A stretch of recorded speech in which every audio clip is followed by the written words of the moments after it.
Hi friends, ಹೇಗಿದ್ದೀರಾ? ಚೆನ್ನಾಗಿದ್ದೀರಿ ಅಂತ ಭಾವಿಸ್ತೀನಿ. ಅದೇ ರೀತಿ ನೋಡ್ಬೋದು ಬಿಕಾ ಲಾಗ್ಸ್ ಅಂತ ಹೇಳ್ಬಿಟ್ಟು ಇವತ್ತಿನ ರೆಸಿಪಿ ಬಂದುಬಿಟ್ಟು ಏನಪ್ಪ ಅಂದರೆ ಸಿಂಪಲ್ ರೆಸಿಪಿ ಅಂತಲೇ ಹೇಳ್ಬೋದು. ರೊಟ್ಟಿ, ಚಪಾತಿ, ರೈಸ್ ಜೊತೆ ಚೆನ್ನಾಗಿರುವಂಥ ಪಲ್ಯ ಅಂತಲೇ ಹೇಳ್ಬೋದು. ತುಪ್ಪಿ ಹೀರೆಕಾಯಿ ಪಲ್ಯ ಅಂತಲೇ ನೋಡ್ಬೋದು. ಅದೇ ರೀತಿ ಬಂದುಬಿಟ್ಟು ಸಾಮಗ್ರಿಗಳು ಬಂದುಬಿಟ್ಟು ಅರ್ಧ kg ತುಪ್ಪಿ ಹೀರೆಕಾಯಿ, ಅದಕ್ಕೆ ಬಂದುಬಿಟ್ಟು ರುಚಿಗೆ ತಕ್ಕಷ್ಟು ಉಪ್ಪು, ಸ್ವಲ್ಪ ಅರಿಶಿನ, 2 ಸ್ಪೂನ್ ಅಚ್ಚ ಪುಡಿ, ಒಂದು ಸ್ವಲ್ಪ ಶುಂಠಿ ಬೆಳ್ಳುಳ್ಳಿ ಪೇಸ್ಟು, 2 ಸ್ಪೂನ್ ಆಯಿಲ್ ಅಂತಲೇ ಹೇಳ್ಬೋದು. ಇವಾಗಿನ ರೆಸಿಪಿ ಅನ್ನೋದು ಸ್ಟಾರ್ಟ್ ಮಾಡೋಣ. ಗ್ಯಾಸ್ ಅನ್ನೋದು ಆನ್ ಮಾಡ್ಕೊತಾ ಇದ್ದೀನಿ. ಅದಕ್ಕೆ ಬಂದುಬಿಟ್ಟು ಒಂದು ಬಾಣಲೆ ಇಟ್ಕೊಳ್ಳೋಣ.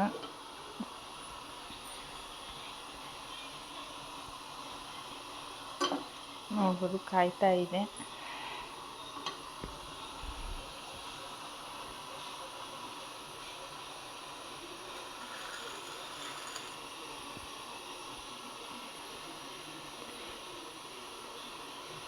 ಫಸ್ಟಿಗೆ ಬಂದುಬಿಟ್ಟು ಬಾಣಲೆ ಅನ್ನೋದು ಕಾದಿದೆ, ಆಯಿಲ್ ಅನ್ನೋದು ಹಾಕ್ಕೊಳ್ಳೋಣ.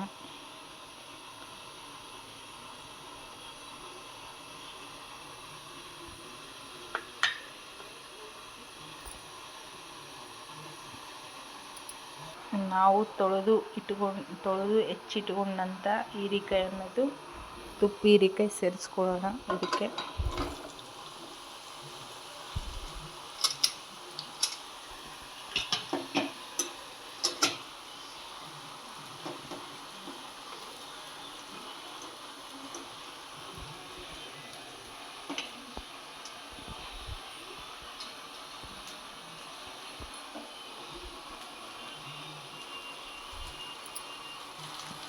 ಸ್ವಲ್ಪ ಕೈ ಅನ್ನೋದು ಮಿಕ್ಸ್ ಮಾಡೋಣ.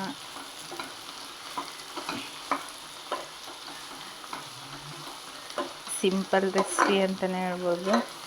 ತುಂಬ ಚೆನ್ನಾಗಿರುತ್ತೆ.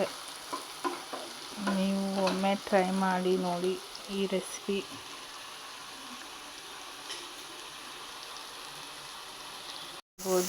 ಚೆನ್ನಾಗಿ ಫ್ರೈ ಆಗ್ತಾ ಇದೆ. ಆ ಮೂಮೆಂಟಲ್ಲಿ ಬಂದುಬಿಟ್ಟು ಸಾಲ್ಟ್, ನಮ್ಮ ರುಚಿಗೆ ತಕ್ಕಂತೆ ಸಾಲ್ಟ್ ಅನ್ನೋದು ಹಾಕ್ಕೊಳ್ಳೋಣ. ಅದಕ್ಕೇ ಒಂದು ಸ್ವಲ್ಪ ಶುಂಠಿ ಬೆಳ್ಳುಳ್ಳಿ ಪೇಸ್ಟ್,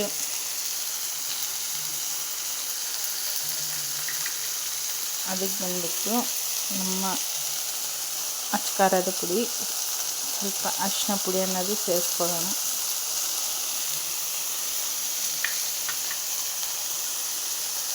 ಚೆನ್ನಾಗಿ ಮಿಕ್ಸ್ ಮಾಡೋಣ.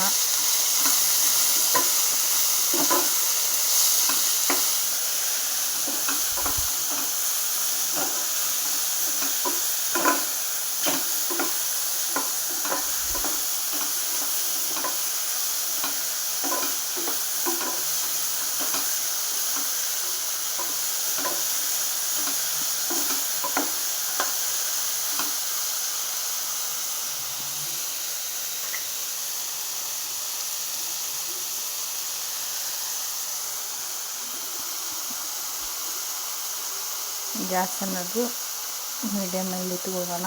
ಅದಕ್ಕೆ ಬಂದುಬಿಟ್ಟು ಕ್ಯಾಪ್ ಅನ್ನೋದು ಹಾಕ್ಕೊಳ್ಳೋಣ. ಲಿಡ್ಡನ್ನು ಕ್ಲೋಸ್ ಮಾಡಿ ಸಿಮ್ಮಲ್ಲೇ ಇಟ್ಟು ಒಂದು 15 ನಿಮಿಷ ಬೇಯಿಸ್ಕೊಳ್ಳೋಣ. ಈಗ ನೋಡೋಣ, 5 ನಿಮಿಷ ನಂತರ ನೋಡ್ಬೋದು ಎಷ್ಟು ಚೆನ್ನಾಗಿ ಬಾಯ್ಲ್ಡ್ ಆಗಿದೆ ಪಲ್ಯ ಅನ್ನೋದು. ಒಂದ್ಸಲ ಮಿಕ್ಸ್ ಮಾಡಿ ನೋಡೋಣ. ನೋಡ್ಬೋದು ವಂಡರ್ಫುಲ್ ಅಂತಲೇ ಹೇಳ್ಬೋದು. ನಿಜವಾಗ್ಲೂ ತುಂಬ ರುಚಿಯಾಗಿರುತ್ತೆ. ರೈಸು, ಚಪಾತಿ, ರೊಟ್ಟಿ ಜೊತೆ ಅಂತೂ ಹೇಳಿ ಮಾಡಿಸಿದಂಥ ಪಲ್ಯ ಅಂತಲೇ ಹೇಳ್ಬೋದು. ವಂಡರ್ಫುಲ್ ಪಲ್ಯ.